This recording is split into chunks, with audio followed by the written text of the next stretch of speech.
আসসালামু আলাইকুম। যখন কিনা ডক্টর ইউনূস সরকারের বিভিন্ন পর্যায় থেকে ঢাকঢোল পিটিয়ে বেশ কনফিডেন্টলি বারবার এই কথা উচ্চারণ করা হচ্ছে যে একমাত্র আল্লাহ ছাড়া ফেব্রুয়ারিতে কোনো শক্তি নির্বাচন ঠেকাতে পারবে না।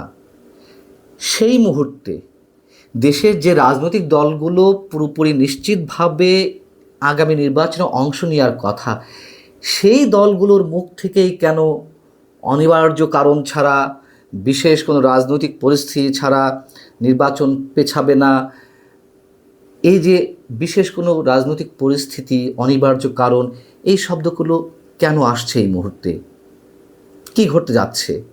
প্রিয় দর্শক, নিশ্চয়ই আমি একেবারে শুরুর থেকে বলে আসছি, আপনারা নিশ্চয়ই খেয়াল করেছেন, বারবার বলে আসছি, নির্বাচন ফেব্রুয়ারিতে হবে না সব দলের অংশগ্রহণ ছাড়া, অথবা ডক্টর মোহাম্মদ ইউনূস সরকারের অধীনে কোনো নির্বাচন হবে না, তিনি দিতে পারবেন না। এবং সেই ধারণাগুলোই দিনে দিনে যেন প্রকট হচ্ছে। আমি চাই না যে আমার ধারণাগুলো সঠিক হোক, আমি এখনো পর্যন্ত চাই আমার ধারণাগুলো মিথ্যে হোক। যেমন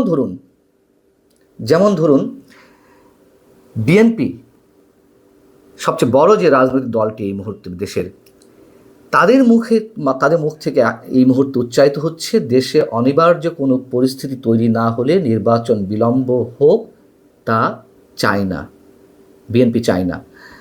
কি বোঝাতে চাইছে বিএনপি এর মাধ্যমে? তার আগে যদি আমরা এনসিপির বিষয়টি আলোচনায় নিয়ে আসি, গত বুধবার নির্বাচন কমিশনদের সঙ্গে বৈঠকের পর এনসিপির যুগ্ম আহ্বায়ক নাসিরউদ্দিন পাটোয়ারি কি বললেন? খুবই সিগনিফিক্যান্ট। রাজনৈতিক স্থিতিশীলতা আসার পর তফসিল ঘোষণা করলে তখন কাজটা অনেক সহজ হবে। গণতন্ত্রের আপসীন নেত্রী খালেদা জিয়া অসুস্থ, ফলে দেশের রাজনৈতিক অঙ্গনে সংকটময় পরিস্থিতি বিরাজ করছে। সংকটগুলো উত্তরণ করে সুন্দরভাবে তফসিল দেওয়ার জন্য তারা নির্বাচন কমিশনকে অনুরোধ জানিয়েছে বা আহ্বান জানিয়েছে। একই কথা দলের আহ্বায়ক নাহিদ ইসলামও ঠিক একই ভাষায় কথা বলেছেন, তফসিল দেওয়ার সময় যাতে রাজনৈতিক স্থিতিশীলতা থাকে এবং প্রতিটা দলেরই যাতে নির্বাচনী যাত্রা শুরু করার একটা পরিবেশ থাকে, সেই সময়টা যদি তফসিল ঘোষণা করা হয় তাহলে এটা নির্বাচন কমিশন ও সব রাজনৈতিক দলের জন্য উপকার হয়। এবার বিএনপি কি বলেছে সেটা খুলাসা করি। বিএনপি বলছে, বৃহস্পতিবার প্রধান নির্বাচন কমিশনার এএমএম নাসিরউদ্দিনের সঙ্গে বৈঠক শেষে সাংবাদিকদের কাছে বিএনপির স্থায়ী কমিটির সদস্য নজরুল ইসলাম খান বলছেন, আমরা নির্বাচনী প্রক্রিয়ায় আছি, খোদা না করুন অনিবার্য কোনো পরিস্থিতি ছাড়া আমরা এই প্রক্রিয়ার বাইরে যেতে চাই না। আমরা আশা করি শিগগিরই নির্বাচনের তফসিল ঘোষণা হবে। এর আগে বিএনপি অন্য কোনো অপশনের কথা বলেছে?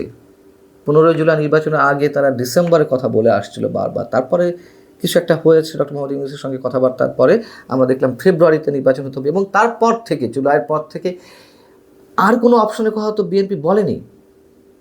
যে কোনো মূল্যে ফেব্রুয়ারিতে নির্বাচন করতেই হবে, এবং এই করতেই হবে এমন হুঙ্কারের সাথে কখনো কখনো সরকারের সাথে নরম গলায় কথা বলেছে, কখনো কখনো হুঙ্কার ছেড়ে কথা বলেছে। এখন এসে অনিবার্য কারণে কথা বলা হচ্ছে। যদি এমন বলা হতো যে দৈব দুর্বিপাক বা প্রাকৃতিক কোনো দুর্যোগ ছাড়া, সেটি মেনে নেওয়া যেত। অনিবার্য কারণটা কি?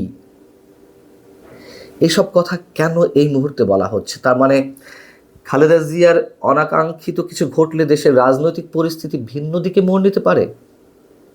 আর খালেদা জিয়ার সম্পর্কে তো নানান ধরনের গুঞ্জন রয়েছে, তেমন কিছু ঘটেছে কিনা আমরা নিশ্চিত না। যাই হোক, যদি ঘটেই যায় তাহলে কেন রাজনৈতিক পরিস্থিতি অন্যদিকে যাবে? অনাকাঙ্ক্ষিত কিছু যদি সৃষ্টি হয়ও, তফসিল কেন পৌঁছাবে? এ বিষয়ে আর বিস্তারিত কিছু বলতে চাচ্ছি না, তার জন্য মানুষের আবেগ অনুভূতি কাজ করতে পারে, সেটা 2, 4, 5 দিন, কিন্তু আগে থেকে কেন এই কথা বলা হচ্ছে? এদিকে একই দিনে গণভোট এবং জাতীয় সংসদ নির্বাচন একসাথে হলে নির্বাচনের জেনোসাইড ঘটবে, সে কথা বলে রেখেছেন এর আগে জামায়াতের আমির ডাক্তার শফিকুর রহমান। ডাক্তার শফিকুর রহমান 3 দিন আগে একটি জনসভায় একথাও বলেছেন, আরেকটি 5ই আগস্ট ঘটার সম্ভাবনার কথা তিনি জানিয়ে দিয়েছেন। কি বলেছিলেন একটু মনে করিয়ে দিই আপনাদেরকে। তিনি বলেছেন, ক্ষমতায় না গিয়েও ক্ষমতার দাপট দেখাচ্ছেন অনেকে, বিভিন্ন জায়গায় বসে ষড়যন্ত্রের জাল বুনছেন। জনগণ ভোট দিক আর না দিক, ক্ষমতায় তাদের যেতেই হবে, কিন্তু বাংলাদেশে আর এটা হবে না। তবে দিশাহারা হয়ে, হতাশ হয়ে কেউ যদি চোরা গলিতে হাঁটার চিন্তা করেন, তাহলে প্রয়োজনে আর একটা 5 আগস্ট অনুষ্ঠিত হবে। নিশ্চিতভাবে বিএনপিকে উদ্দেশ্য করে বলেছে। এর বাইরে তো অন্য কাউকে তিনি মিন করেননি। জামাত যে নির্বাচন সহজে চায় না, এটাই বরং আমরা জেনে এসেছি, বা সেটাই মানুষের ক্যালকুলেশনে এসেছে। যেহেতু বর্তমান সরকারের পেছনে থেকে সব ধরনের কলকাঠি নাড়ছে জামাত, ক্ষমতায় না থেকেও তারা ক্ষমতার স্বাদ লাভ করছে। প্রশাসনের যে রদবদল, প্রশাসনের যে নতুন নতুন নিয়োগ, সব কিছুই নাকি জামাত নিয়ন্ত্রণ করছে।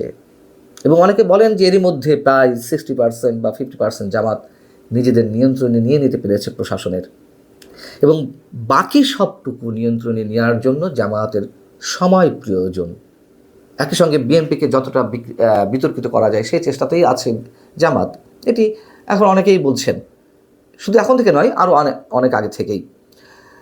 তো সেই কথার খানিকটা প্রতিধ্বনি আমরা শুনলাম জামায়াতের কেন্দ্রীয় মজলিসের শুরা সদস্য চট্টগ্রামের নেতা শাহজাহান চৌধুরীর কণ্ঠে, যে প্রশাসন তাদের কথায় উঠবোস করবে, পুলিশ জামাতের কথাতে উঠবোস করবে, নির্বাচনী দায়িত্বে যারা থাকবেন তাদেরকে জামাতের কথা মেনে চলতে হবে, পুলিশকে জামাতের যারা প্রার্থী তাদের প্রোটোকল দিতে হবে।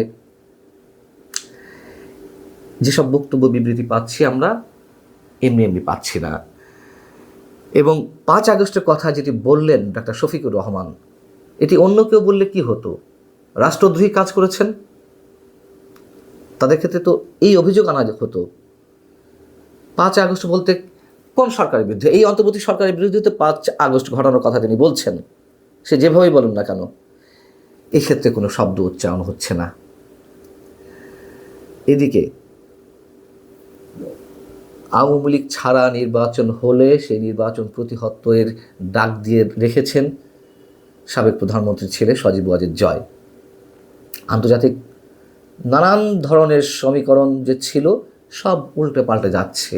ভারতের সাথে যুক্তরাষ্ট্রের যে শিথিল সম্পর্ক চলছিল, আগেই বলেছি, সেটি আবার উষ্ণতার পথে হাঁটছে। এবং এই অঞ্চলে ইন্দো প্যাসিফিক স্ট্র্যাটেজি বাস্তবায়ন করতে গেলে যুক্তরাষ্ট্রের লোকাল এজেন্ট হিসেবে ভারতকেই কাজে লাগাতে চাইবে ইউএসএ, কোনো ভুল নেই। সো ভারত যা চাইবে মোটামুটি তাদেরকে তো সে কথাই শুনতে হবে। তাহলে সব কিছু মিলে কি দাঁড়াচ্ছে? চরম এক অনিশ্চয়তার মধ্যে দেশ এবং আইন শৃঙ্খলা পরিস্থিতির যে বিষয়, স্বরাষ্ট্র উপদেষ্টা বলছেন যে তফসিল ঘোষণা করলেই তারপর পরে আইন শৃঙ্খলা পরিস্থিতির উন্নতি হবে।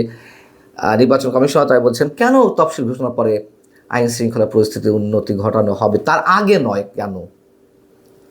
এবং এই যে আইন শৃঙ্খলা পরিস্থিতির অবনতি, সেটিকে কেন্দ্র করে আবার জামায়াতের নেতারা, এনসিপি নেতারা তো আরও অনেক আগে থেকে বলে আসছেন যে এই অবস্থায় বা এই অবস্থা যদি পরবর্তীতেও থাকে, সেই অবস্থা নির্বাচন হবে কিভাবে, আগে থেকেই প্রশ্নবিদ্ধ করার চেষ্টা তারা চালিয়ে আসছে। অতএব নির্বাচন হচ্ছে না, এখনও আমার ধারণা নির্বাচন সব কিছু মিলে হচ্ছে না। তাহলে কি হতে যাচ্ছে? তৃতীয় সেই শক্তি, যে শক্তিকে মানুষ ভয় পায়, আবার যেই শক্তিকেই মানুষ ক্ষমতা নেওয়ার জন্য বারবার আহ্বান জানাচ্ছে। দেখা যাক, আমাদেরকে বোঝার জন্য খুব বেশি সময় অপেক্ষা করতে হবে না। ভালো থাকুন, আল্লাহ হাফেজ।